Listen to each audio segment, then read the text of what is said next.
are watching Breakthrough News, and this is the Freedom Side. I am one of your hosts, Eugene Puryear, here as always, alongside my intrepid co-host, Rania Khalek. Rania, welcome back. Well, thank you for having me, Eugene. It's been a minute, but here I am. We decided we decided to bring you back. We did some polling, we did some audience testing. Seemed like that was the right thing to do. They tried to kill me off the show, guys, but I wouldn't go without a fight. Yeah. Well, unfortunately, we had some contract difficulties with your replacement, so we weren't able to fully. Oh, wow. No. Wow. Okay. So all jokes aside, as Eugene said last week, I had to have pretty major surgery, and I know I don't look like it, but I have a big incision that is now healing very well down the back of my neck.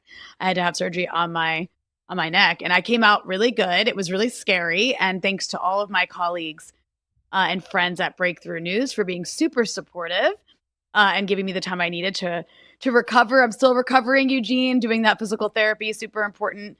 And it's kind of been killing me to not be able, anyone who follows me on Instagram knows I'm a workout freak, and I've had to take a step back from that, but I'm going to come back so strong. You're coming back very strong. You're playing through the pain. As Emmett Smith said, if you can't pay through pain, you can't play the game. So here you are, back on the field.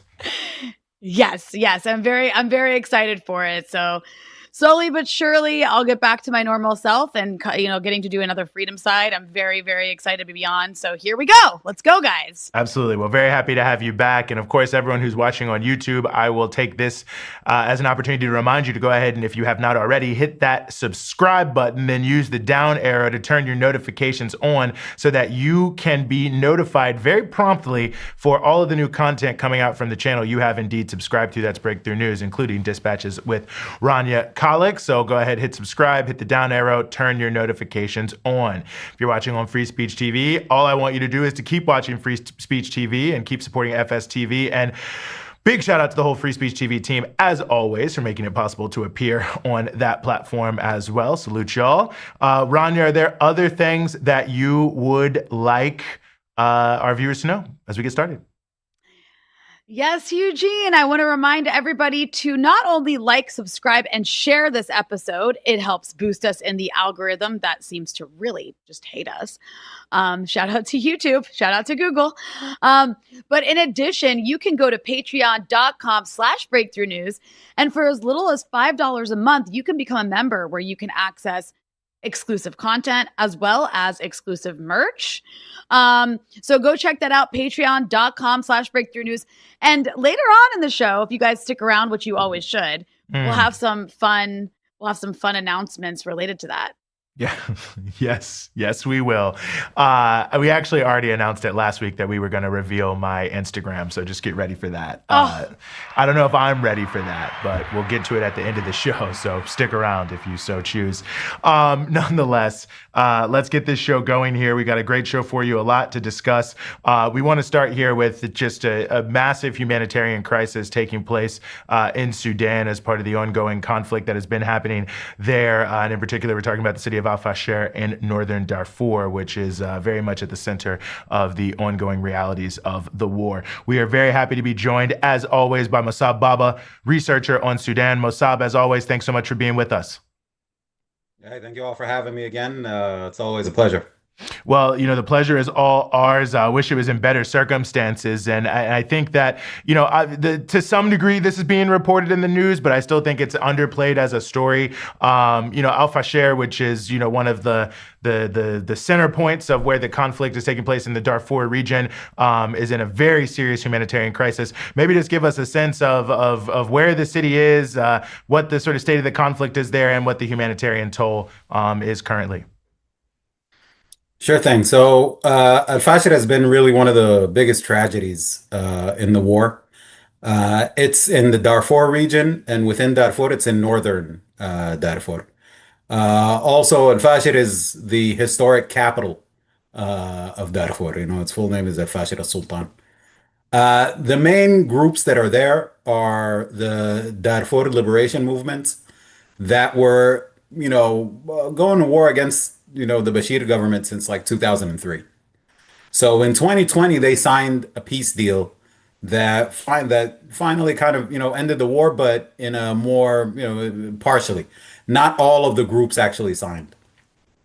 So when the war broke out in on April 15th, 2023, they actually took a step back and said that SAF and RSF have to come to an agreement. They have to negotiate. We're not going to join the war. This is a meaningless war. We paid a huge price for our liberation and for getting to the peace deal. But then their hand got forced because of how much the war actually escalated. And then Fashid was actually one of the things. The RSF started taking over the other capitals of the states in Darfur. So they took over Niala, and of course there was one of the kind of the breaking points also was the ethnic cleansing that happened in Guinea. Guinea is far west; it's West Darfur, and there was a huge ethnic cleansing campaign that was committed by the RSF in late 2023, and that's one of the reasons why these Darfur movements said, okay, now we have to push back against the RSF. So since then, since late 2023, Al-Fashir has been a stronghold for these movements that are aligned with SAF, and they've been going at it with RSF since then. And campaign after campaign, like most of the places in Sudan saw some quiet time, but Al-Fashir has rarely seen any pauses in the attacks. So this, of course, affected the humanitarian situation. My colleagues just put out a report about literally any edible items are gone right now, all the way down to cattle feed that people were feeding on due to the humanitarian situation. There is one small lifeline, through south of Fashir. There's the Tawila area that's controlled by the SLA, led by Abdul Wahid. They haven't joined the war at all. So it's kind of a safe haven for people, but also it's still surrounded in general by the RSF in Darfur in general, because they control all four states and most of North Darfur. So that's kind of why we're seeing different kinds of escalations in the war in general. And one of the most dangerous thing is that now there's a heavy emphasis on drone warfare. So this is what makes it also a little bit different from the early days of the war, where it was mostly ground troops and it was, small, light outfits that would do hit and runs and stuff like that. And now it's moved more into drones. So you're seeing the government, supposedly the Egyptians are helping SAF in bombing cities like Niala and other areas in Darfur and also North Kordofan. And the RSF is replying by drone strikes in Khartoum. Of course, Khartoum was, taken over by SAF, and there's this SAF propaganda that everything is safe now. People should come back. Even a lot of the refugees who were in Egypt and these areas went back to Khartoum, and the RSF resumed the attacks. Was mostly attacking the military installments, but civilians were killed as well. And of course, in the SAF drone strikes, civilians are killed also. So there is sort of an escalation happening, but Al-Fashir is significant because if the RSF take over Al-Fashir, they've taken over the entirety of Darfur. And they created their own parallel government and they want legitimacy. It's exactly kind of like, the Libya situation that we talked about earlier in the year. So that's kind of manifesting right now. The only kind of saving grace is that there's a lot of pressure for SAF and RSF to sit together and call for a ceasefire, and then kind of move into the negotiation period, which would mostly be handled by the African Union. Musab, you've documented the role of the UAE in backing the RSF, and I'm just curious if you could break down the evidence we have of this support and how it's shaping the trajectory of this ongoing war and this humanitarian disaster that we're seeing. Right. So the UAE didn't just come after the war. The UAE, since 2014, the UAE has been heavily involved in Sudan, especially in 2019, once Bashir was removed. Their relationship started with SAF. It didn't even start with the RSF. But basically, their main business in Sudan was the gold mining business and a little bit of agriculture as well. So it was kind of a relationship that was already there, but once Bashir was removed, they kind of moved more into an alliance with the RSF, just to kind of get, not only gold and in some of the agricultural areas, but livestock also. So it started off as more of an economic relationship, but of course with the war in Yemen, the UAE and Saudi Arabia were the main ones who were recruiting a lot of youth from Sudan and taking them to Yemen to fight Ansar Allah. So this then turned into the UAE kind of looking at SAF as the army being a lot closer actually to Egypt and having a solid relationship with Egypt, and they put their eggs in the RSF basket. And in the beginning of the war, it actually did work. So what do we actually know? So we know that the UAE companies that are working in the gold mines, in primarily in Darfur, and as well as the weapons shipments. So a lot of the documentation were shipments of weapons coming through Chad. So the UAE in the beginning of the war, Mohammed bin Zayed, when he met with Idris Deby, and kind of, because if Chad in the beginning took a position where they said we won't allow the RSF to gain a stronghold and we won't allow any help to come to them, it would have been really difficult for the RSF to continue the war. So they started using Chadian air bases, specifically an air base called Umgeres in eastern Chad, to funnel weapons over into the RSF. Also, there's been flights that have come through Uganda at the same time. There's also a lot of flight tracking for flights that come into the Bosaso airstrip, and that's in Puntland in Somalia. So the evidence of weapons coming in through these conduits is, through multiple areas into the RSF. Of course, getting a hold of documents of actual weapons sales and stuff like that is pretty difficult to do. The UAE and, doesn't really have a Freedom of Information Act or anything that you can file. So it becomes difficult to get those inside documents. But just from how, and also their political position, the UAE is always, never criticizing the RSF for anything that it's done throughout the whole war or before it, and always focusing on the fact that there's Muslim brotherhoods controlling Port Sudan. It's not an incorrect assessment, but the UAE, for them, it's a rhetoric that they're using to justify their support for the RSF.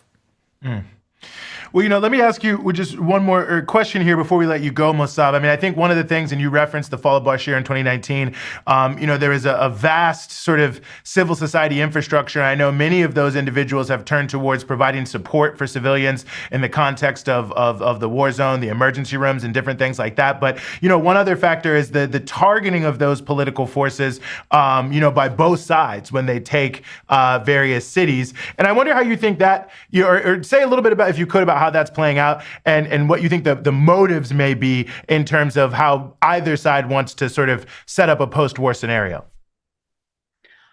Right. So a lot of analysis is that one of the reasons for the war itself is to completely kill that mass movement that happened in 2018, 2019. Because it brought on such a wide array of Sudanese from all parts of Sudan, from all parts of the political spectrum, classes, ethnicities, religions, have all joined on one platform to say we want to remove Bashir and we want freedom, peace, and justice. Unfortunately, the neoliberal world order is pretty good at hijacking these kind of movements, and it was coerced. But the spirit remains. And that's why, like, the emergency rooms that were set up were mostly youth who were active in that movement. And, they haven't been closed down by either side.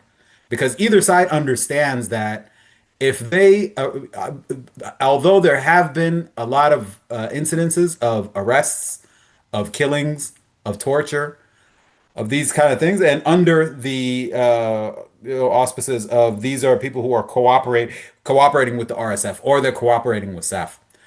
But the Sudanese are starting to ask themselves a lot of questions right now. Like, okay, so the government is saying that they want to, the SAF government or the Port Sudan government, they want to eliminate the RSF completely.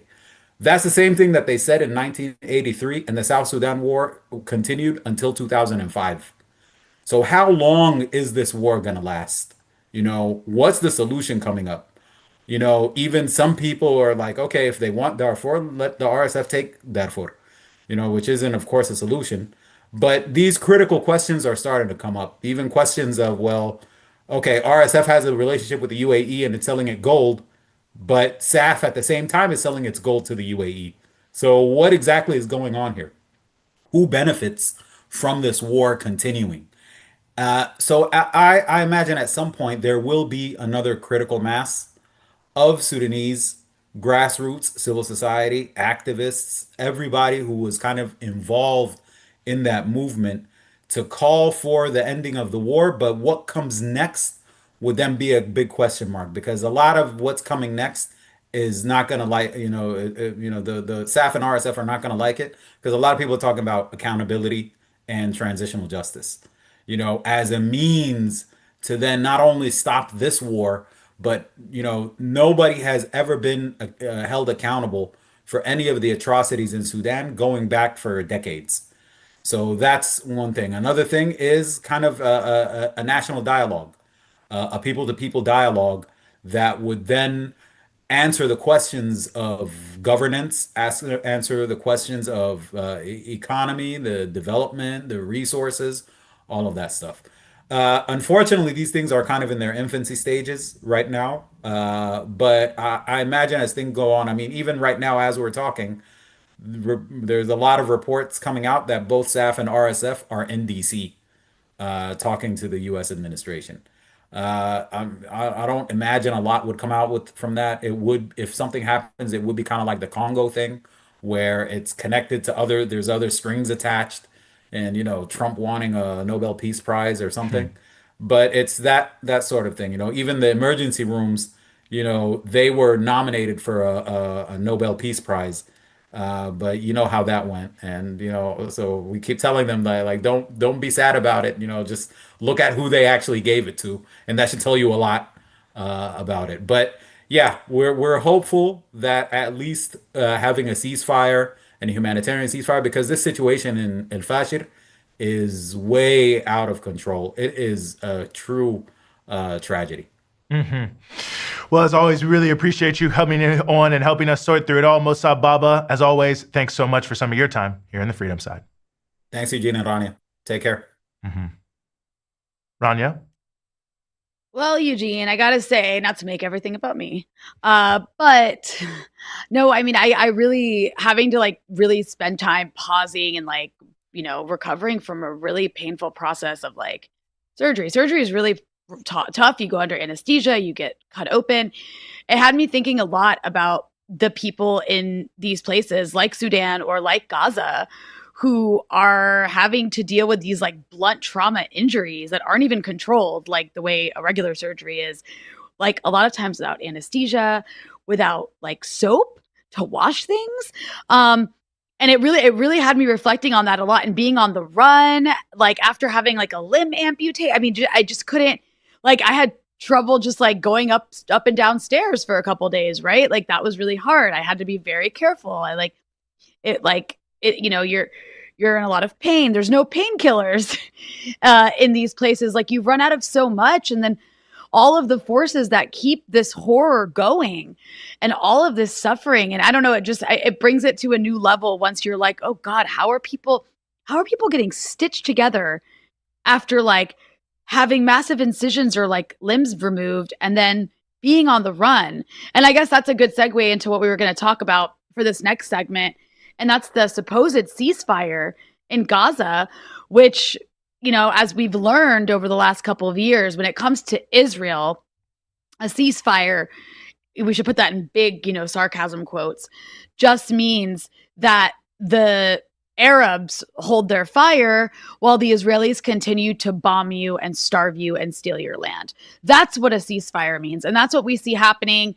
We've seen happening in Syria, in Lebanon, and now in Gaza. In fact, there's a report I see that the UN or is it the World Health Organization, the World Food Organization is saying, the World Health Organization, my apologies, is saying that the hunger crisis in Gaza is actually catastrophic despite the ceasefire, because the Israelis are still not allowing food aid to get in, especially to northern Gaza. They have continued to bomb and kill people. I don't know the exact number, but I think it's like at least 100 at this point, or possibly more people they've killed since the ceasefire went into effect. I mean, what the hell kind of ceasefire is that? Yeah. And also Gaza, as we know, is basically like a post-apocalyptic moonscape at this point, because they've destroyed like 85% of the buildings in Gaza because this was a genocide.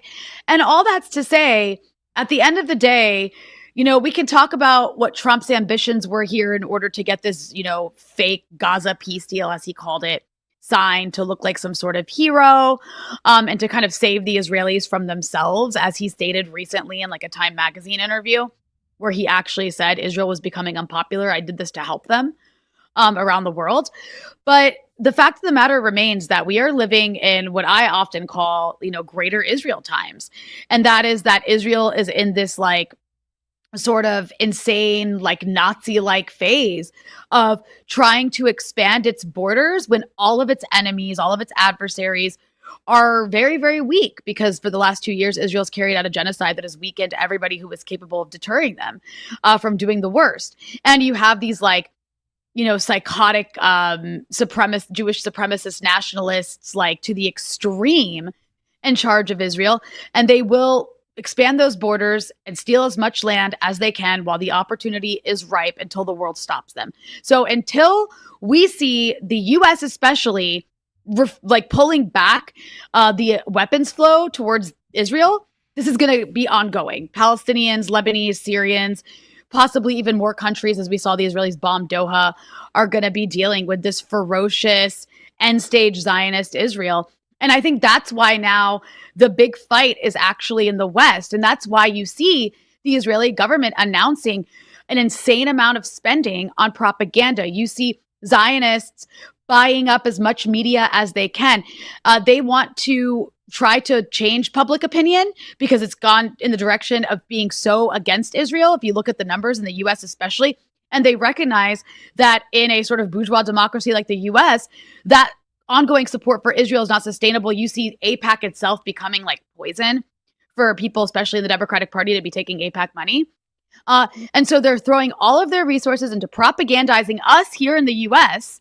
And if they can't propagandize us to love Israel, they're going to try to destroy our rights so that we can't protest Israel. So you see Israel joining forces with the far right that's in charge right now to try to basically shut down the First Amendment by they've been trying to make BDS illegal, but really trying to just make protests against Donald Trump illegal. They're throwing their resources at that as well, like people like Miriam Adelson and Bill Ackman, and coming after independent media to try to shut, outlets like ours down or try to suppress us, as we see happening in places like Meta or Google. Shout out to YouTube. So I think that's where the fight's going to be at now, is really these imperialists trying to take away as much of our rights as they can so that they can sort of sustain that unpopular, increasingly unpopular support for Israel that even is happening on the right to some degree. Mm-hmm. Yeah, and just on the issue of the aid, the United Nations reporting that less than 16% of the agreed upon aid is entering Gaza and agreed upon in the ceasefire agreement, less than 16%. So obviously nothing even close to what is necessary there for people to be able to, have enough just food and basic access to medicines and things like that. And, let's not forget that there's still the massive task of rebuilding. So most people are just living in the rubble and all these other things. And in addition to being inadequate, It's also dangerous, because the structural core of these buildings has been destroyed. So you go back to where you used to live and you see if you can find a way to make it work in the rubble. But, that kind of stuff can collapse on you in different ways. So, pretty much every possible way. And then, of course, we have to note that there is also this ongoing effort to, annex the West Bank. It's unclear what's going to happen here. Obviously, the U.S. is speaking out about it quite a bit, and nothing happens in occupied Palestine if the U.S. doesn't greenlight it. But, they have soft advanced this bill in the Knesset. They've taken the first stage. So how that runs, of course, Trump said he won't let it happen. Unclear if it really will happen. But even if it doesn't happen in a formal sense, I think even the fact that they're just sort of advancing this speaks to the fact that, they're building settlements, and they have been even well before October 7th, like gangbusters over there, and are de facto annexing the West Bank without a shadow of a doubt in terms of what their plan is. So whether the official thing happens or not, even just the fact that it's being discussed in this context just shows, to your point, Rania, that the overall agenda remains. The overall agenda of Israel is an expansionist state. I mean, that's the logic of settler colonialism, right? It's sort of an expand or die type logic. And certainly when you look at the most successful settler colonies, US, Canada, Australia, New Zealand, no comment. I think we saw what happened there and what took place in terms of ethnic cleansing. You look at South Africa, that's why, South Africa invaded Angola, you know what I mean? And took over Namibia and all these other different pieces because they were trying to create a similar logic of what Israel's trying to create. And I guess that's the silver lining, is they totally failed. But as, we've talked about a lot through the context of everything that's happened since October 7th, it didn't seem that way at the time. And into the middle of the 1980s, let's say 1978 is when it really kind of starts, when South Africa really starts an aggressive push. Into the middle of the 1980s, it seemed like they might be winning.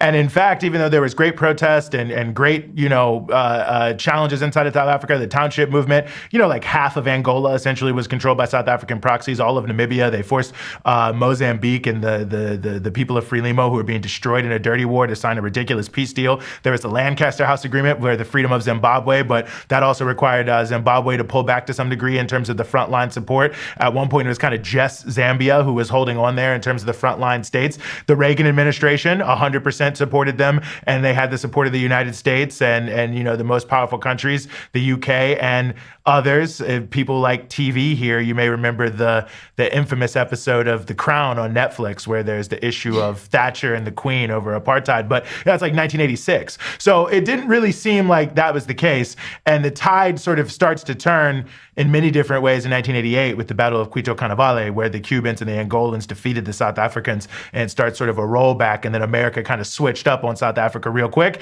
and was basically like, y'all got to find a way to stop this. And the secret negotiations that have been going on from between the ANC start to come together in South Africa, whatever. But anyway, the point I'm making, Rania, is that it is always darkest before the dawn. And this, I think, is following the typical logic of settler colonial reality. But I think similar to what we saw in South Africa, the Palestinian people, and we talked to Ramzi Baroud about this last week, and he said, this is the South Africa moment for Palestinians. And I really believe that's true. I think the way world public opinion is trending, the steadfastness of Palestinians and what they've shown, I do not think that they are in a Australia scenario. I think they're in much more of an apartheid South Africa scenario. And as triumphalist as they may feel now, I think they might look back on this in our equivalent of 1990, 1991 as the beginning of the end for this unsustainable project of genocide and apartheid. Yeah, and one thing I'll add is the Israelis aren't doing themselves any favor. Like, yes, they have the upper hand militarily, and they're taking advantage of that as much as possible right now. But even the people in the region who are like begging the Israelis to be their friends. I mean, you had the Israeli finance minister Bezalel Smotrich at an event recently say that if Saudi Arabia says normalization in exchange for a Palestinian state, no thanks. Let them keep riding camels. That is what they think of you. Like all of these Arab states that are trying to normalize this with Israel or plan to or already have, the Israelis look down on you and they see you as lesser than them and just like, maybe a step up from Palestinians because you're not Palestinian, but they see you as backwards camel riders.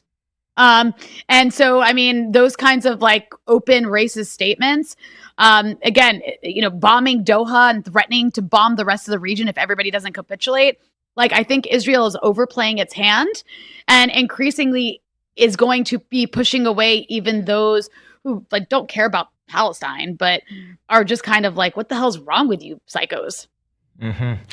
Well, we'll keep covering it. We'll keep following it as we have been over the past 2 years and before that. And now I want to turn to another story, one that you alluded to, Rania, and that is the ongoing crackdown against, well, seemingly everything when you look at what they're saying right here. And that is people are calling it the Trump crackdown on dissent, different things like that, but it all flowing from this National Security Directive NSPM 7, which directs all 200 Joint Terrorism Task Force and basically the entirety of the federal law enforcement apparatus to target groups for everything from being anti-Christian, anti-American, extreme on race, all sorts of different pieces to it. I think it's very alarming to many people, and we are very, very honored to have with us on the show the investigative journalist who has been on the trail like none other in unveiling what's really happening with NSPM 7, and that is Ken Klippenstein. Ken, thank you so much for joining us here on the show. Hey guys, good to be here.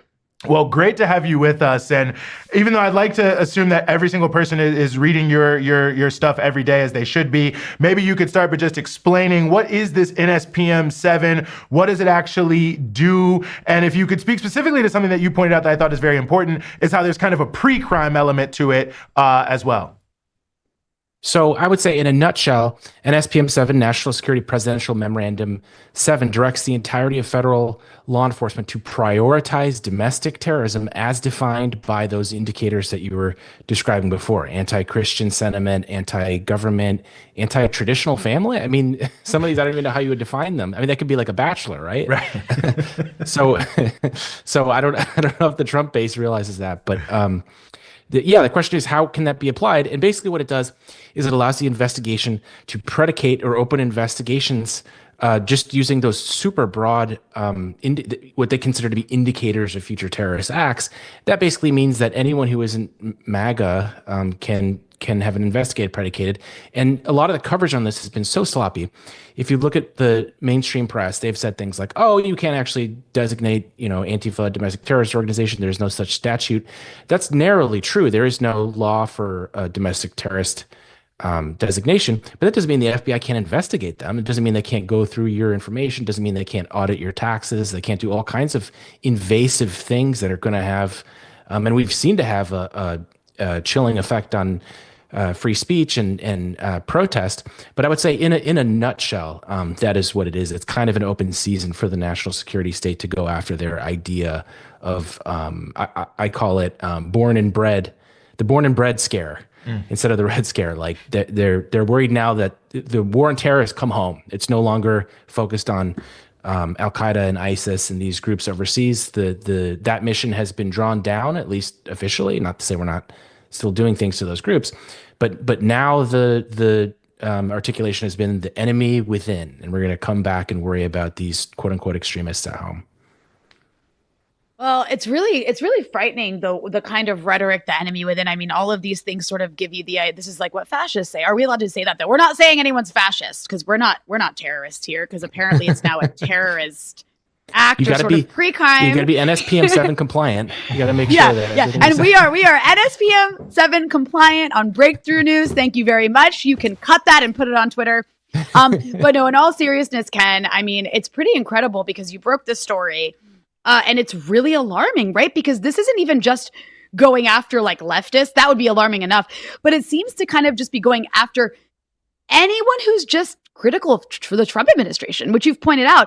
And as you also pointed out, and I think some media outlets almost were forced to cover it because you kept hammering them on it, but there has been an almost media blackout on this story. I mean, if you go look up NSPM 7 in Google News, you'll get a couple articles here and there, but there's not really much on it. Major outlets that are, normally quick to criticize Trump have barely touched it. So I'm just curious, why do you think the corporate press is so quiet on NSPM 7? And why are they downplaying something that's this serious? There was even one case, I think you might have posted it or retweeted it, on someone on MSNBC literally downplaying it to the point of saying this isn't serious. Don't worry about it. Yeah, there's someone who's primarying Nancy Pelosi, the Speaker Emerita of the House, and he raised this issue and had, basically a sensible take on it. And this was during sort of like a roundtable debate thing where he's supposed to be discussing with other people. And the host just bursts out laughing at the end of the question. She says, all right, we're going to go to break. And then they just cut the segment. So I think on some level, I think there are a few different things happening here. One is that it just sounds so crazy on its face that, in my newsletter, I've tried very hard to focus on what is Trump doing, not what Trump could do or what he said. What is the administration actually doing? Because there is, I think Trump derangement syndrome, there's something there. There are people that say things are going to happen that don't happen. And Trump himself says things are going to happen that don't. He's a bit of a troll. So I think there's on some level kind of like, it just sounds so ridiculous. But everything we've been talking about here is quoted directly from the memorandum, which is public. You can go on the White House page or on my newsletter and see the document itself. Those phrases, anti-Christianity, anti-government, that's directly from the document. So it's kind of a difficult situation where whenever I talk about it, particularly on more like centrist media, I realize I'm like, okay, how do I not sound like Alex Jones while I talk about this thing so I try to stress, it's like, okay, this is a quote, this is not my paraphrase or whatever. So there's that. And then in addition, national security is just very complicated. And that is how they conceal so much of what they're doing, which is not just the inherent secrecy, but the bureaucratic culture of like even just the name. It puts people to sleep. National security, I say NSPM 7 because that's what it is. But whenever I say it, everybody's like, what is that? And it's like, it's not it's not an executive order. And you can find a number of different major media outlets like C-SPAN, for instance, that incorrectly and still haven't fixed it, described it as a executive order. And when you do that, people just kind of check out because there's been over 200 executive orders, many of them symbolic and not carrying much weight. What they don't understand is that a presidential directive that carries a lot of weight. That is a high-level strategic document that directs the entirety of the federal government to focus on whatever the articulated priority is. And historically, when they've had presidential memoranda in the past, it's called NSPM 7 because there's only been 7 of them. 6 is classified. We don't even know what 6 is. In the past, they're often classified. To give you a historical example, President Carter issued one on that had the U.S. take a more aggressive stance in regards to nuclear posture against the then USSR. This led to huge backlash, protests, opposition, as it should have, in my view, and it should today. But for whatever reason, since the media can't explain how serious a presidential memorandum is, as opposed to these executive orders, and because some of the details are not easy to understand, I think they've sort of dropped the ball. One thing I'm curious about is I've seen a couple people. I saw Ro Khanna react to some of your reporting. What are we seeing in terms of pushback in Congress? And given that it's an executive order action, what is their role? And I'm also curious, just from the sources you're talking to, what's the mood about this inside of the agencies themselves amongst the people who have to carry it out? Well, that's one of the most striking aspects, was realizing in the national security state that people have the same concerns that you and I are talking about here. And these are not leftists. These are not protesters. These are people who are willing to work for the Department of Homeland Security or FBI or Justice Department, but who have some integrity. And there are people like that in government. I talk to them all the time. And they see this as not just, politically fraught, but potentially legally fraught too. And so, they're uneasy with this. I just reported today a ring camera footage of 2 FBI agents coming and interviewing someone who was not charged with a crime, who went to a anti-IS protest in Tucson, Arizona, and they look kind of nervous and uneasy, sort of uncharacteristic for FBI agents. They were both older, so they must have been experienced. I think that belies on their part some sense that they know they shouldn't be doing this stuff and that they're either embarrassed by it or nervous about backlash. And that's how I would characterize at least the people that talk to me, is having a lot of the same sorts of concerns that you would hear from groups like the ACLU, because they, in their careers, they're, like I said before, focused on ISIS, focused on Al Qaeda, and now they're like, wait, these are just American kids protesting, or what? Like, why are we doing this? So that's something that's really alarming. If anything, I've heard more concern from people within the national security apparatus than Congress. On the part of Congress, there's only been several. Ro Khanna came out with a fantastic statement. He likened it to, I think, a bigger attack on civil liberties than the Patriot Act, if I remember correctly. But other than that, there have been a couple of progressive members like Mark Pocan of Wisconsin, which is where I live, and here in Wisconsin, or he's actually my rep, or Pramila Jayapal. They and several other progressive members circulated some language warning about it. But even just reading the statement, I appreciate that they did it, but they don't seem to understand the implications here. Again, not easy to understand necessarily, but this should be the job of the media, which is go and report out what this means and how it's being implemented. As I understand it, they're expanding the terrorist watch list as a result of this, which should alarm everyone, and specifically the domestic terrorist watch list. Just a few months ago, they changed the name. FBI Director Kash Patel changed the name of the FBI to what's from the FBI's terror watch list, which was called the terrorist watch list. Now it's the threat now it's the Threat Screening Center. And that gives you a sense of how much they're broadening their remit and how they define what it is they're going after. It's not just terrorism anymore. It is national security threats, as the press release around that demonstrates. So they're expanding the watch list.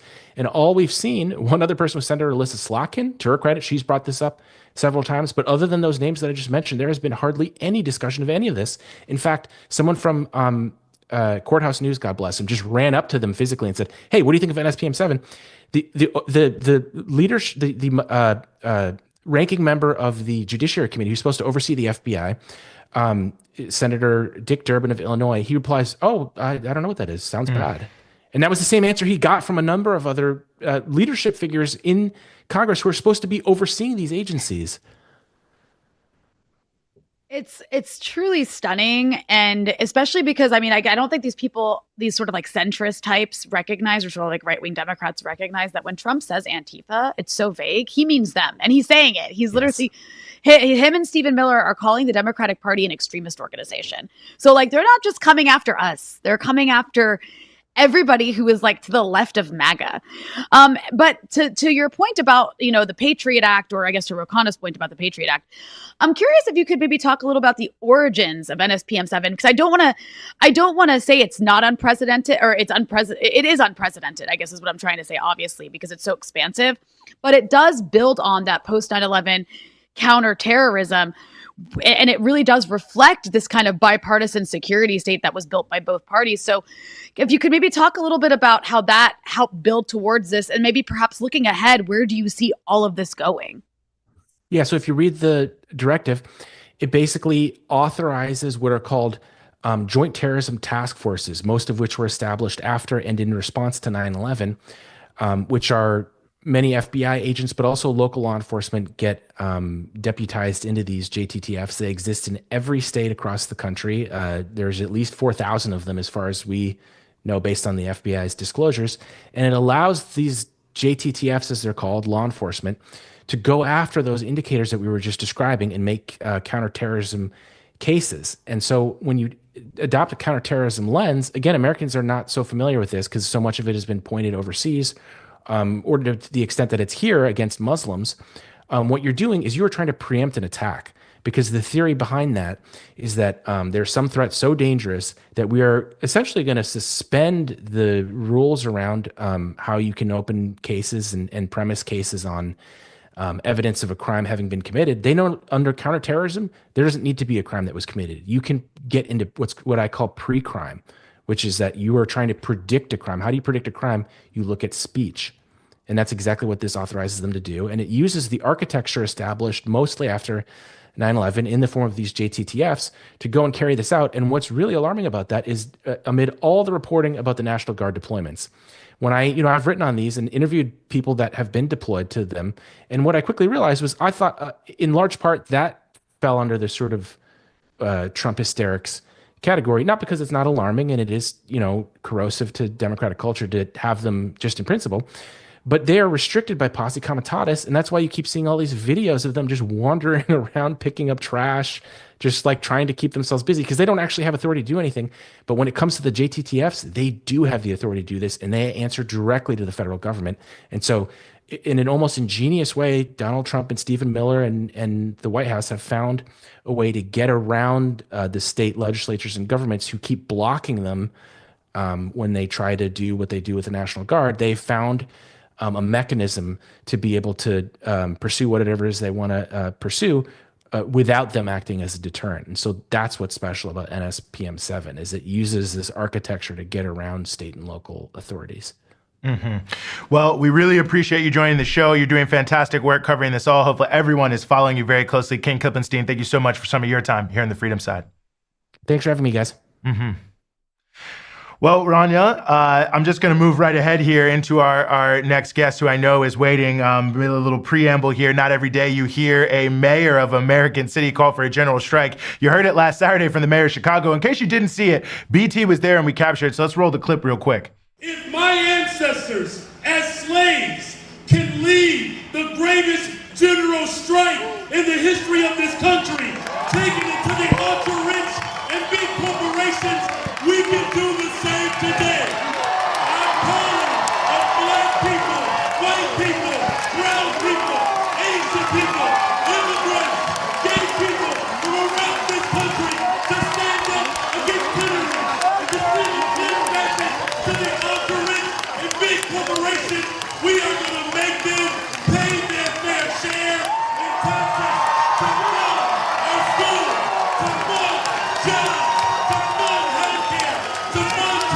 plantation.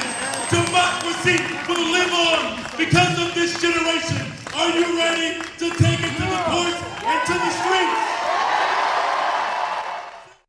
And now we have with us the man himself, the mayor of Chicago, Brandon Johnson. Mr. Mayor, thank you so much for being with us. You're welcome. Thanks for having me. And good afternoon.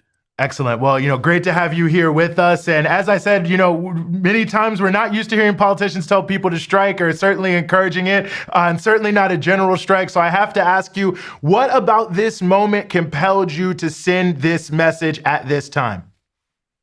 Well, first of all, thank you all for the work that you do. And, when you have a sitting president declare war on American cities, the best way to beat back against authoritarianism is through collective action.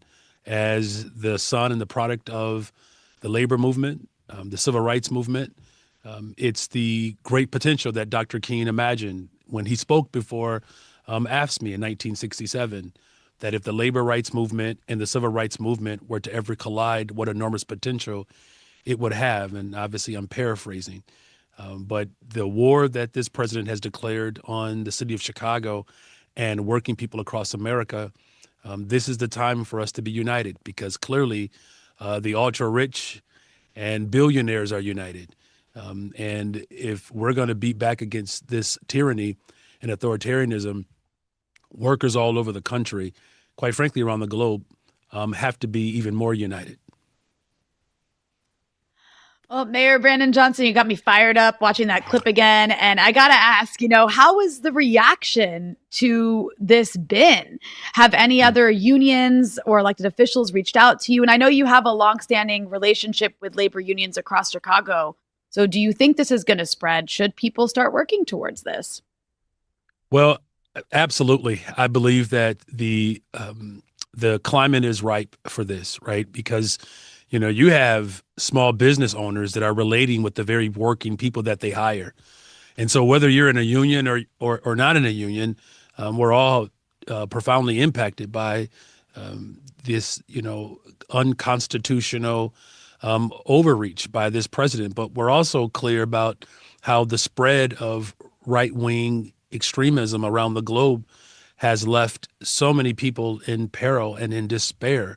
And so we know that there's already a movement that has been in the midst of organizing for some time, May Day 2028, where you have UAW and, other internationals and locals that have already begun the work of uniting their contract fights around the same time period. I mean, this would be, I believe, a remarkable a manifestation or even expansion of our movement to see workers united all collectively around what workers and working people deserve. If they're not involved in the May Day 2028, I'm recommending and encouraging as many people to become a part of this effort as possible. So I'd also like to ask you about the role of mayors in this moment, because, we've had a lot of activists come on this program and express some frustration that Democratic mayors and Democratic governors, they have spoken against Trump and the ICE and federal deployments. But then when push comes to shove, there's the local and state police that end up conducting crowd control operations and sometimes arrests. And in many ways that ends up protecting ICE. And they're saying, it should be the violent, masked, unidentified armed men who are conducting this mass racial profiling, right? Who should be arrested, not them. So I'm curious what your view on that frustration is. And then I know you've also signed an executive order creating these ICE-free zones, but do you think that would actually keep them out? Well, listen, that frustration is felt by me, right? And, of course, I wear my mayor's hat all day long, except for once I go home. Then I'm dad and husband, and my polling certainly goes down once I get in the house. As dad, not as mayor. But look, I'm someone who have taken on Democratic mayors, right? And I'm on the 5th floor right now where my office is, and the elevators that are held for me were elevators that I blocked and stood in front of and took arrests in front of the very elevators that are held for me. So I certainly understand that level of frustration. What I've made a commitment to doing is using every single tool that's available to me as the chief executive of this city. And that includes executive orders, like one, making sure that we're protecting the fundamental right to peacefully assemble. In the event that federal troops make it harder or attempt to obstruct that. Two, to create ICE-free zones where, I don't want federal agents setting up in public parking lots and public spaces to administer the type of terror that's happening. And I just want to take a quick moment here just to acknowledge all of the people who are on the ground in the city of Chicago and really across America, but particularly in Chicago, volunteers that are showing up as essentially as first responders, rapid responders. And, we've seen footage of federal agents provoking residents into their, work to ultimately harm these individuals, right? Where a woman was snatched from her car and forced to the ground, and another woman who was shot multiple times. A faith leader was shot outside of the city of Chicago, but shot right in the face with pepper balls. Journalists are being detained. I mean, this is authoritarianism like we've never seen it in modern history. So I do get the frustration, the question of whether or not it'll work. The reason why I'm saying that workers have to unite in this moment is because it can't just be a legal battle. It can't just be through executive authority.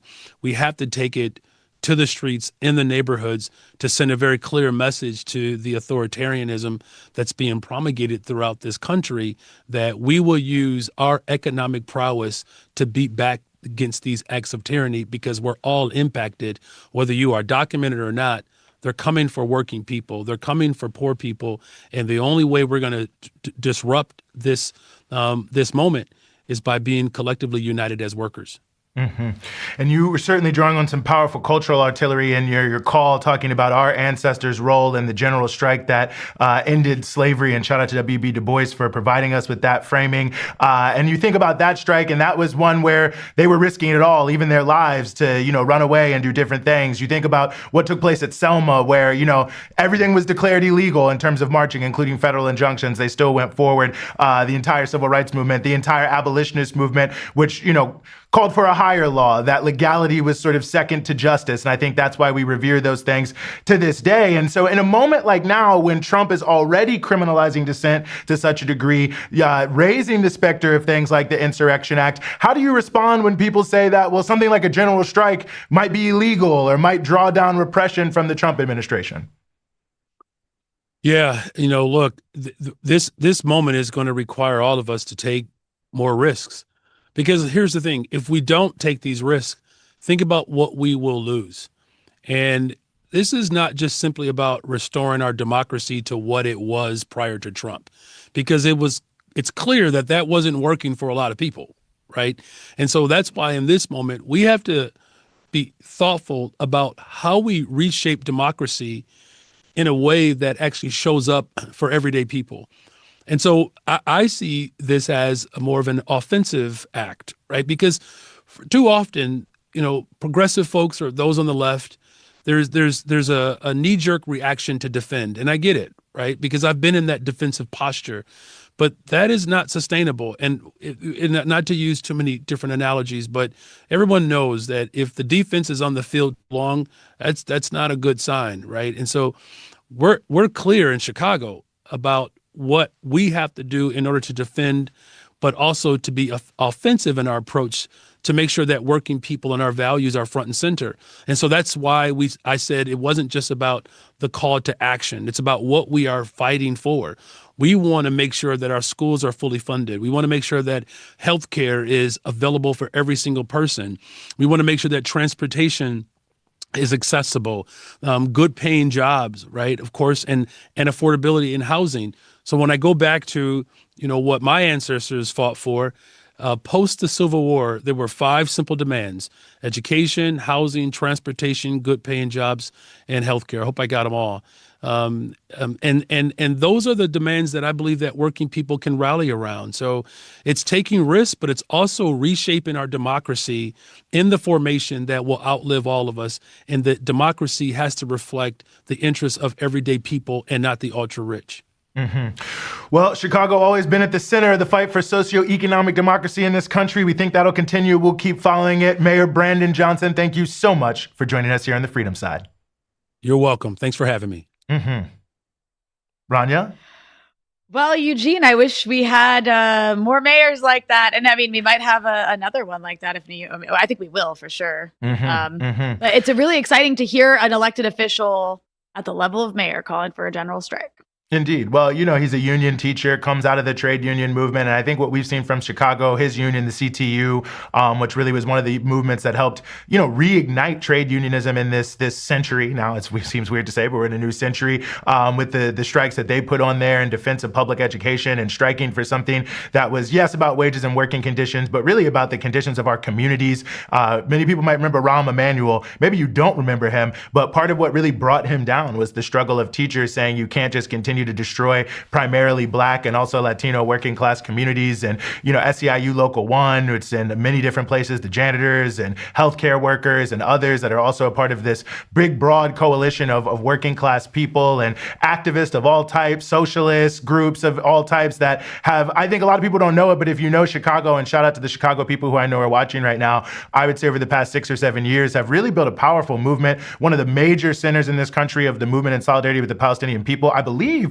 Chicago might have the largest population of Palestinians of any city in the United States. I might be wrong about that, but nonetheless, many huge marches. When there were huge marches were happening in DC, that was one of the central places. So, going back many, many years, going back to the Great Strike of 1877, the Haymarket Massacre, of course, where workers were shot down, or really hung, I should say, after being framed up, their leaders, for fighting for an 8-hour day, believe it or not, right? Albert Parsons, by the way, involved in both those, 1877 and the Haymarket Martyrs. The Chicago Federation of Labor, right after World War I, big center, the history of radical movements of the 1930s, very much rooted in Chicago. A lot of the great sort of radical literature that has come out in this country based, the writers and the stories based in the city of Chicago. So, obviously Martin Luther King, his Northern movement there, which was, had a lot of different contradictions. Fred Hampton and the history of the Black Panther Party. So in a way, if it was going to come from a mayor from anywhere, I'm not that surprised it came out of Chicago. And I think that this is really the fact that this has taken off. Millions of people watching the video, everyone from Boots Riley to the president of Colombia talking about how we need this general strike to come to the forefront. I think it really struck a nerve with what most people feel right now, or a lot of people feel right now, Rania, which is that we have to take the power into our own hands, and that the number one power that workers have is their collective ability to withhold their labor, because that makes everything run. And it's time to exercise some economic power against these billionaire elites. It's about damn time. And I love the historical context, and I'll throw it back to you again, because we're about to segue in some more historical context. Well, I was just heating it up for the real historian. That's Dr. Ben Becker. Yes, that's right. Real historian, PhD in history, editor-in-chief of Breakthrough News, also a longtime anti-war organizer. As always, Dr. Ben Becker, thank you so much for being willing to join the show. Thanks for having me once again.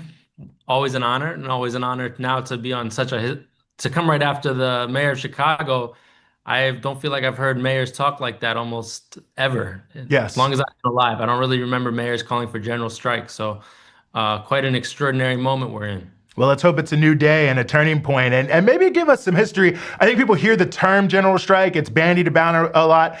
Maybe people saw what happened in Italy around Palestine. But, in the U.S. context, it's been a while since we've had a general strike, or even really a serious feeling that one could happen, which who knows what's going to happen here, but it feels like that. But what's the history in the United States of general strikes? Yeah, there actually is quite a long history. I think the fact that the mayor of Chicago referenced the strike of enslaved people as a general strike, to many people, probably when they heard the speech, they didn't really even know what he was referring to.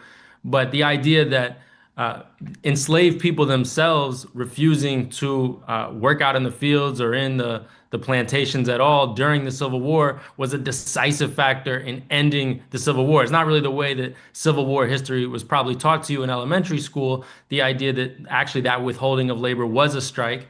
and it was a general strike of Black people in the South, essentially, and that played a huge role in bringing down the Confederacy and ending the Civil War. But so I think we should start there. I think it's important from like a working class perspective to not start the question of the labor movement or the working class just with the labor unions. In fact, there are these movements that take on the nature of a general strike, by which we mean people all across society, across many different workplaces and sectors and geographies, all withhold their labor at the same time.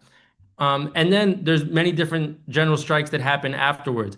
Almost none of them get taught. None of them there's no national holidays for them. In fact, May Day, International Workers' Day, May 1st, it comes from the United States. It comes from Chicago. It comes from a general strike for an 8-hour day. And yet it's not a day off in only one country, the United States. It's recognized all over the world, but not here.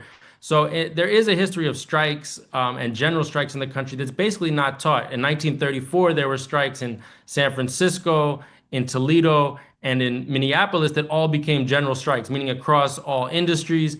There have been sectoral strikes in the railroad industry. You had basically 1877, 100,000 workers across many states supported by community members who also hated the railroads, all coming out on strike at the same time. That was a huge event in the 1870s. In the 1930s, you had these long strikes in the docks on the West Coast. That's what leads to unionization in this country. That's what leads to the 8-hour workday.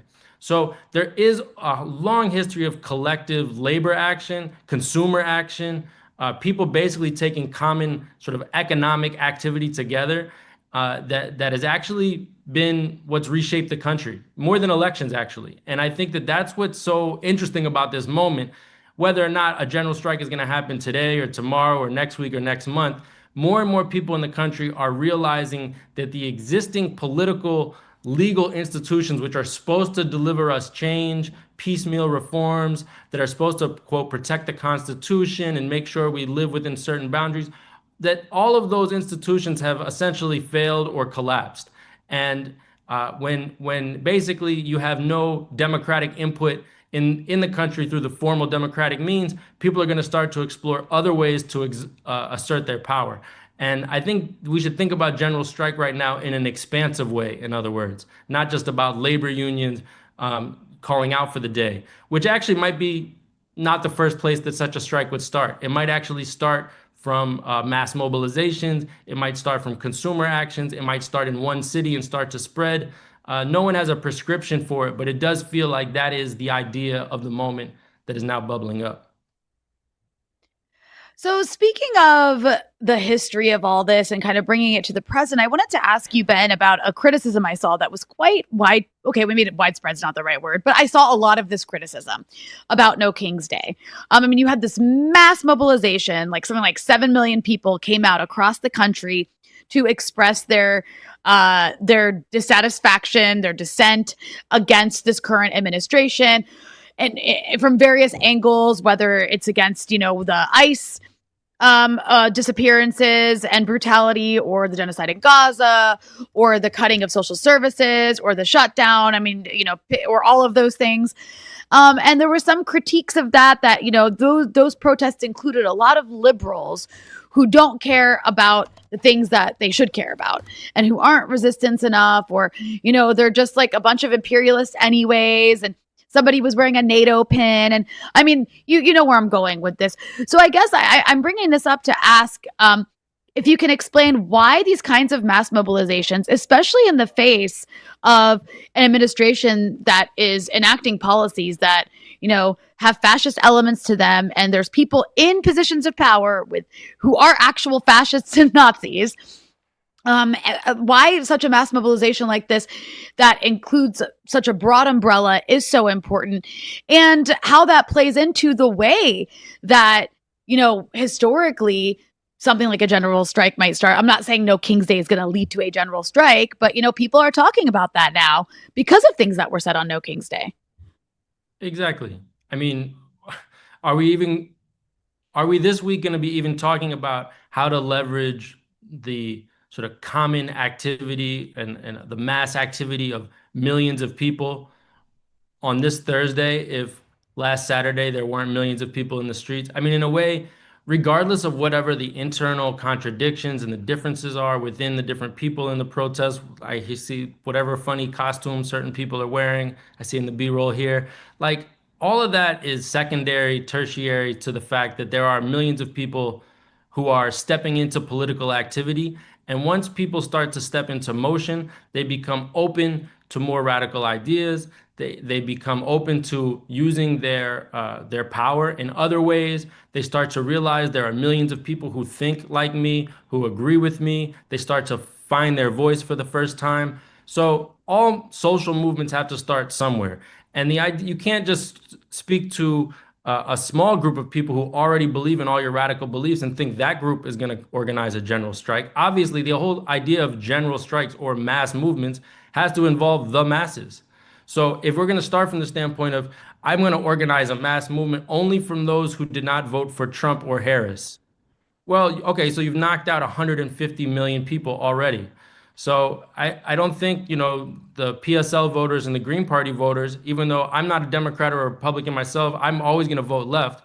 If we want to have mass activity, we're going to, by definition, involve people who are entering the movement with different political beliefs and political histories. And they're going to come with all their ideas. And that's the whole point of a united front, which is a concept that people need to study. United front means, by definition, you're uniting with people who aren't in your exact group. United fronts means you're uniting with people in other groups from other backgrounds, but you have a common purpose in this moment. You might even not have a tactical united front. You might unite only for a day, but it's still useful to do because you're massifying your message, you're bringing it to more people, and you're starting to have much more power as a result.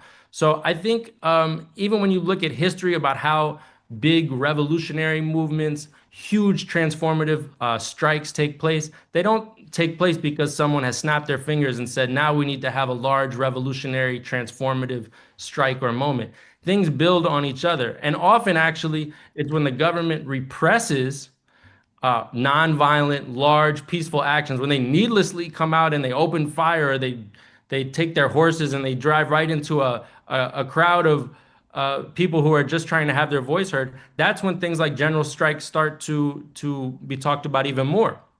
So I think anyone who's expecting basically a chemically pure movement, that, in other words, where it's like all the elements are exactly the way you would want them to be, and you set that as a precondition for your own involvement, you're basically going to be on the sidelines, or you're going to be, tweeting or posting on Instagram, kind of cynically, kind of frustrated. The masses of people are going to start where they're going to start. It's up to organizers to intervene, to bring forward slogans, tactics, ideas, and a different political horizon. See, this is where I kind of agree. If we say, well, this movement sucks, or we don't agree with X, Y, or Z, so therefore we're going to stay out of it, you're actually saying that the millions of people who are getting involved because they want to stand up to anti-democratic attacks, basically, you're going to leave them to whatever political leadership does sort of enter the fray. And this movement will, for instance, become just a movement to get more Democrats elected in the midterm elections. So the idea of a general strike to me is like raising a different political horizon for what could a mass movement, what should it do to be the most effective against the Trump administration, against the far right, and as Mayor Johnson said, to not just go back to what existed before Trump, but how to start to expand people's rights in this country. And the only time people have expanded their rights is when there's been mass movements that stay in the streets regardless of who is elected, and they're always sort of pushing the envelope. The Montgomery bus boycott, another kind of general strike of sorts, right? Segregation did not fall because of an election. It took a mass movement. So if we think about these things and don't just say them, but we actually think about them, that it follows that we have to take these kinds of actions and build on them for more and more actions. And so that's why I think the critiques, I saw them too. I kind of just, swiped. I just kept moving because it's like people who are starting from the wrong standpoint. Yeah, no, it's a good point. And You know, when you're a history nerd like me, you can remember things like the 1905 revolution in Russia started with a priest who was leading a police-sponsored organization, and it became one of the most world-shaking events up to that time in the 20th century and almost brought down the Tsar. But anyway, let's move beyond that. I want to talk a little bit about the power of workers, Ben, and the issue of a general strike, because, I mean, I think in the most general sense, maybe people get a sense of it, but, why is it such a powerful tactic that occurs again and again from workers, really around the world, when they're looking to take on the most powerful elites in their society, and what can it lead to? What kind of road does it lay? Yeah, I mean, a really interesting question, and general strikes, just to really picture it, everybody stops working for a single day or for more than one day until their demands are met, or until a certain reactionary law is rescinded, or until their union is recognized, or until a certain law is passed. The working class in general I think people feel pretty powerless in society, on your day to day, because you're basically working at the mercy of an employer. You're getting underpaid. You have rent that's being set by a landlord. You don't have any say in that. Basically, the way your communities are policed, you have no say in that. What buildings get built with gentrification and what have you have no say in that. So everything about, what's being fed on your timeline, your algorithm, you have no say in that. Big tech introducing AI into every aspect of your workplace, you have no say in that. So I think in general, people are conditioned to feel powerless. Even when you go to school, you learn about great men, great rich white men. You don't really learn the history of labor power of the labor movement. So you don't get a sense that how working people have reshaped this country by taking collective action. You think it was just sort of the great ideas of these sort of philosopher king founding fathers. So you have no power in that. So a general strike by workers withholding their power, they're asserting the most fundamental law of capitalism, that basically nothing moves without the workers, that all the products and services that are being sold for a profit for the employer can be stopped at any moment. That in fact, the corporate executives, which present themselves as sort of the all-knowing class, the ones who should make basically all decisions, that they are actually superfluous. And that the working class starts to see for itself, oh, wow, we have all this tremendous power. So in general strikes, for instance, the working class itself has to start to figure out, how are we going to provide food for each other? How are we going to provide childcare for each other? How are we going to provide transportation? And so a general strike in and of itself sort of raises the idea of another power holding power, that another class holding power. It becomes kind of a dual power situation, which is why it's so radical, which is why you have governments all over the world are terrified of general strikes. It is like the ultimate weapon of the working class.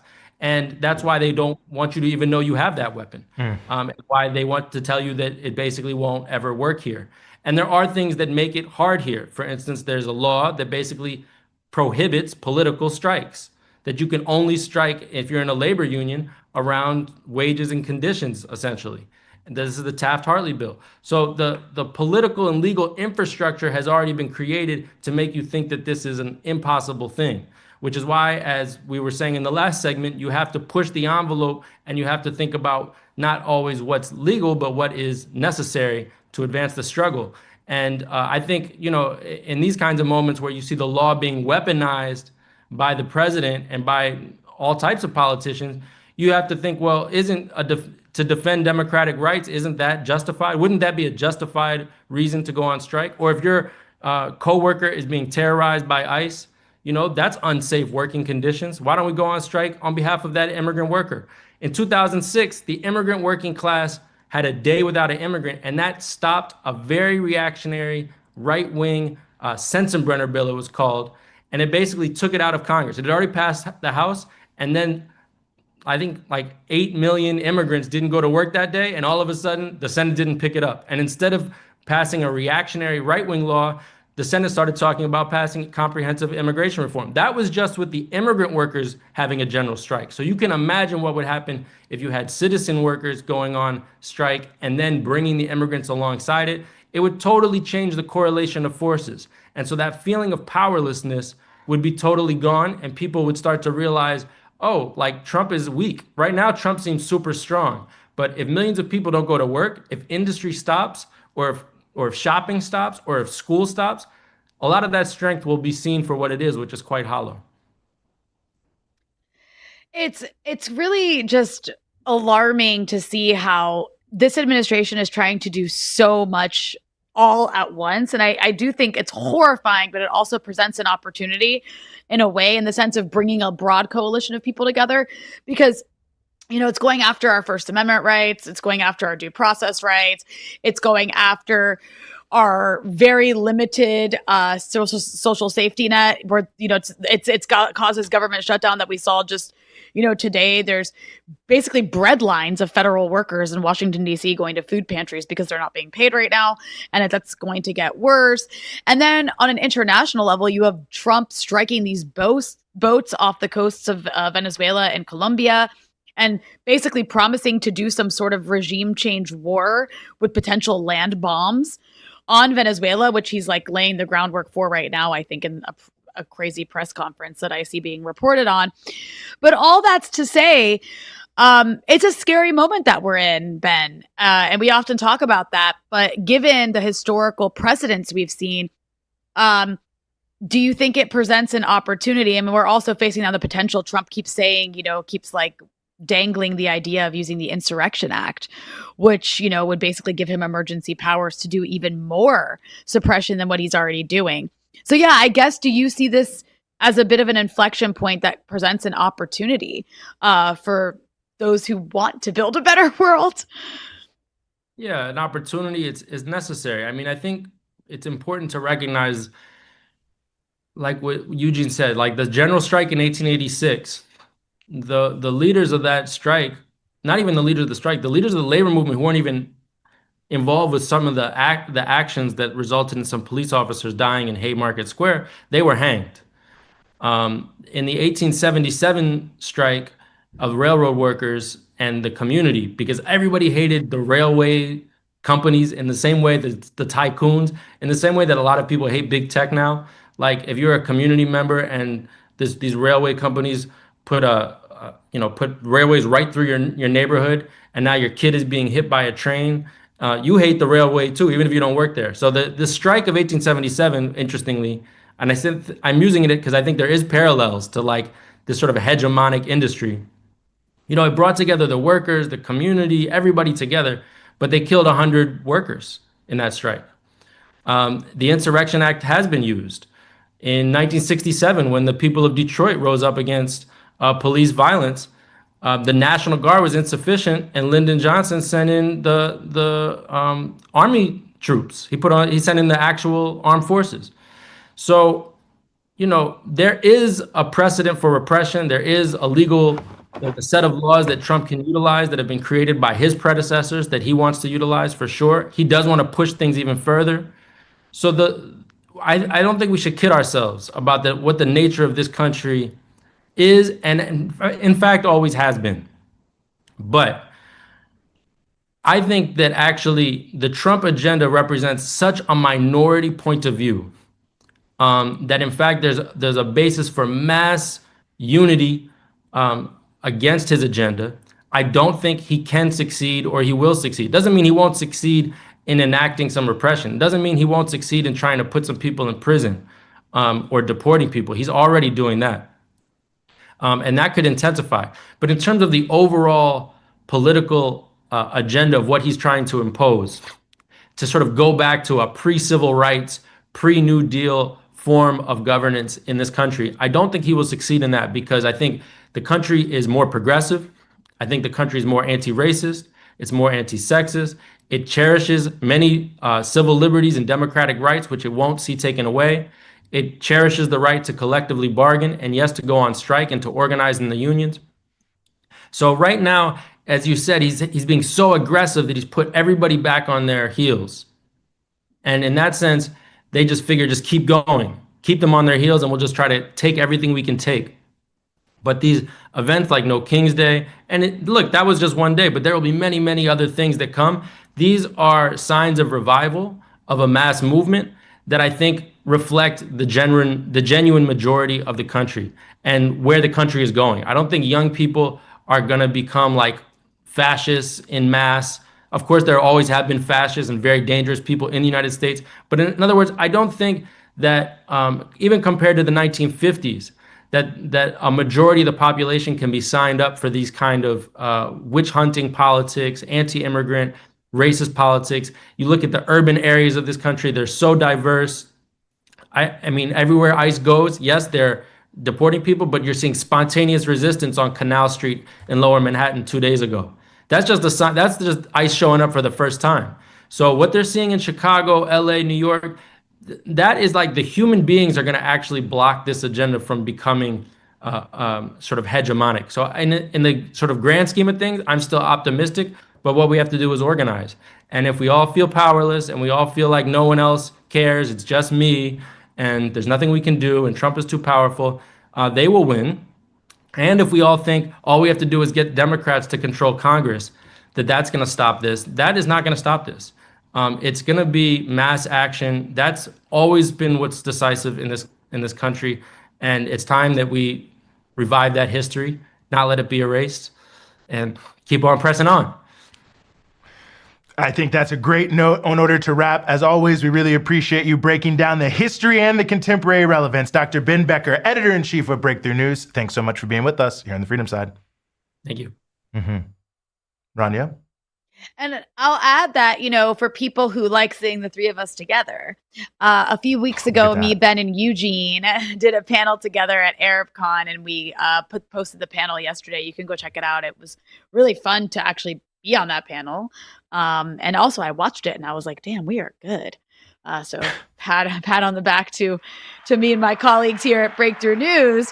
And if you appreciate our content, I encourage you to become a member for as little as $5 a month by going to patreon.com/breakthrough news.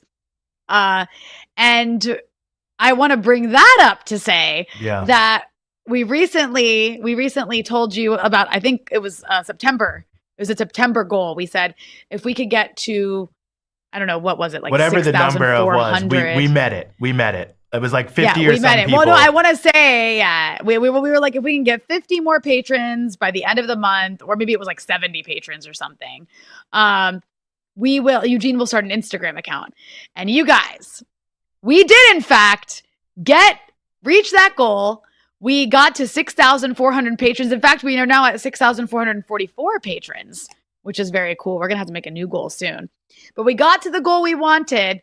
Therefore, Eugene has an announcement. Drum roll, please. I don't know if we don't have a drum roll. Oh, I forgot we don't have a drum roll. But I have made an Instagram. It is true. I've been waiting to reveal it. We had to get Rania off of IR and back in the game here. There it is. I haven't posted yet, because I wanted this to be fresh. I wanted this to be fully revealed, like nothing had happened until you all see it. Like this is an exclusive. Unfortunately, Rania couldn't keep the cat in the bag for 12 hours. So like her whole family is following me, and I love you guys. And thank you so much for following me. Wanted to wait 12 hours, but I'm very happy to have you as my first followers. Very honored, I should say. I got a few other people to do it just so it didn't look, too family based. And like, I actually have some friends. But that being said, I am going to start posting. Don't worry. It says no post yet, but I just want you to know that I'm revealing this exclusively for the Breakthrough News audience before I've even started getting out into the world. I don't really know how to use it, so bear with me as I start to do things, but I will start to post. I will start to share. As VJ said, he was, VJ Prashad, scared what I may post on Instagram. So as I start to learn more, who knows what could be coming, but please follow me. I don't really know if I'll be any good on the platform, but I'll do what I can to edify you. But for the masses of people who donated their money, this was the least I could do to reward your very, very kind donations there at patreon.com/breakthrough news. So we're there. Follow me on Instagram. We'll start posting post haste, but you've seen it here first. Rania, anything you want to say on this momentous occasion? You've been trying to get me on Instagram for some time. I have. I've been encouraging this for years, actually. So all of my lobbying finally worked. I'm very excited for you to be a part of the Instagram family. Oh, wow. So is Mark Zuckerberg, too, as I'm an addition to his data selling machine. Well, I'll also be there to guide you, because yesterday I asked Eugene, I was like, so we're going to do a post, then do you know how to do a story? And he was like, I have no idea what that is. I was like, oh, God. stories, This is reels, going to be carousels. fantastic. People just be saying stuff in the breakthrough news medians, and I'm like, great, sounds great, yeah. Eugene getting Instagram is going to be like watching your grandparent get Instagram because he knows honestly is. nothing about it. Truly, it was honestly a little scary to look at the interface. I was like, oh my God, what do I do? It took me, you actually DM'd me, and I was like, oh my God, where is it? How do I find it? What's going on? You couldn't even see my DM. No, I saw it. Don't worry. I saw it, but Okay. it took me a second. But shout out to your entire family, your entire extended family for jumping on board very quickly. I mean, look, I keep a good secret, but you should just know anything you tell me will almost immediately be told to the family group chat and to like 2 people in my very small inner circle. And I think and you're one of them actually. So, I don't think you were surprised by that. But at one point my sister messaged me and she was like, is it kind of weird that the only people following Eugene is us? I mean, could it be weird for the wider world? Perhaps. For me, it's an honor. I'm a big fan. I'm always happy to be in the family group chat. Well, they're also very excited for you to be on Instagram. And people go follow Eugene. I think it's at Eugene Puryear 1986. Make sure you go follow him on Instagram. It'll be fun to watch him learn how to get around that. But yay, it finally happened. So big announcements today. Eugene is on Instagram. I am back and halfway recovered from pretty intense surgery. And, I think Eugene, we're going to see, maybe Eugene's going to start doing cooking reels. Who knows? Well, you never know. I do like to cook, but no promises at all. Nonetheless, you might see some interesting things. Either way, I think that's a good note to end it on our big announcements. Big shout out to all our guests. Big shout out, of course, to everyone who is watching. Huge shout out to all of our patrons. For myself, for Rania, for the whole Breakthrough News team, we will see you next time.